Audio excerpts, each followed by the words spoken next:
નમસ્કાર, કેમ છો બધા મિત્રો? મિત્રો અત્યારે મે મહિનામાં શાળાઓમાં વેકેશન ચાલી રહ્યું છે. બધા મજા જ કરતા હશો.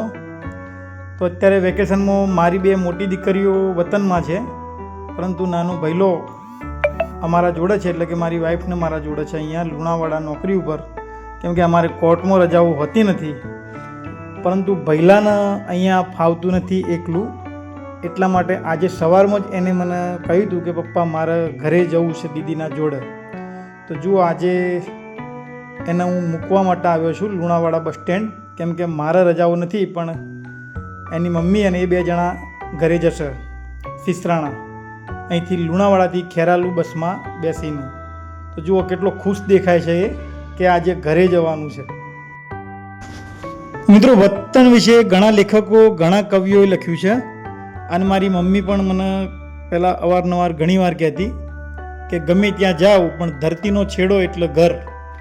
ગમે તેટલી મોટી નોકરી હોય, ધંધો હોય, વિદેશમાં હોય કે બહાર રહેતા હોય, પણ ઘર જેવી મજા, ઘર જેવી શાંતિ તમને ક્યાંય ના મળે. અને જો એટલા માટે જ આના અહીંયા બધું જ મળી રહે છે. જે કે હરવા ફરવા એને લઈ જાઉં છું, બધું જ કરું છું, પણ છતાં પણ એને બસ કે મારે ઘરે જ જવું છે, સિસરાણા જ જવું છે. અને જુઓ મિત્રો, ખેરાલુ બસ આવી ગઈ. હવે રુદ્ર જશે ઘરે અને અહીંયા હું રહીશ એકલો. રુદ્ર અને એની મમ્મી થોડાક દિવસ માટે જ ઘરે જાય છે, પરંતુ અત્યારે જ બસમાં એમને બેસાડતો જ મારું મન ભારે થઈ ગયું છે. દીકરાથી જુદું થવું પડે છે એટલા માટે કે હવે એ જતો રહેશે તો મને ફાવશે નહીં એના વગર. પણ એ ખુશ છે તો હું પણ ખુશ છું ને એની મમ્મી પણ ખુશ છે. જો કેટલો ખુશ છે.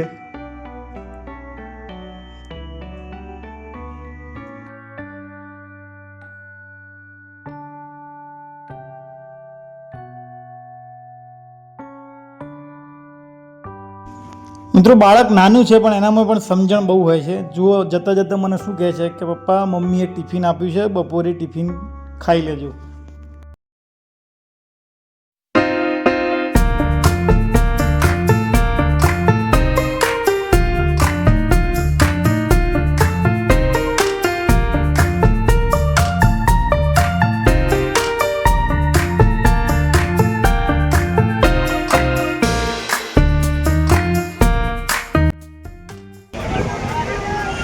ચાલો મિત્રો, રુદ્રને ઘરે મોકલ્યો વતનમાં સિસરાણા. આપણે જઈએ આપણી નોકરી.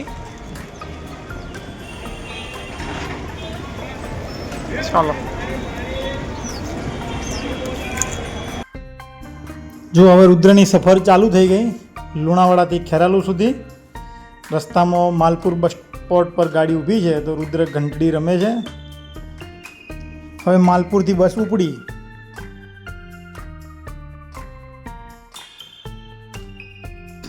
તો રુદ્રને હવે ખેરાલુ પહોંચી ગયા છે.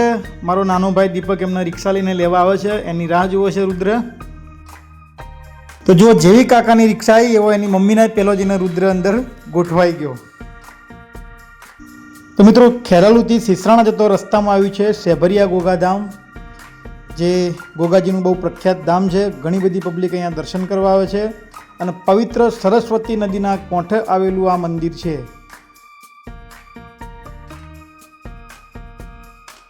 રુદ્ર ગાડીમાં ખુશ છે કે બસ ઘર હવે એકદમ નજીક આવી ગયું છે.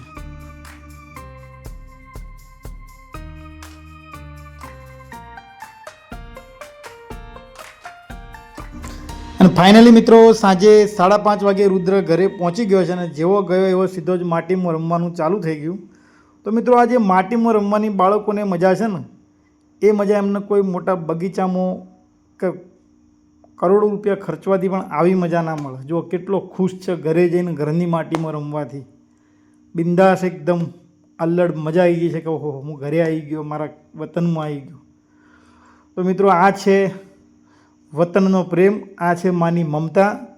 આપણું વતન એ આપણી માં છે, આપણું માતૃભૂમિ છે, અને એનો પ્રેમ ક્યારેય ઓછો થતો જ નથી.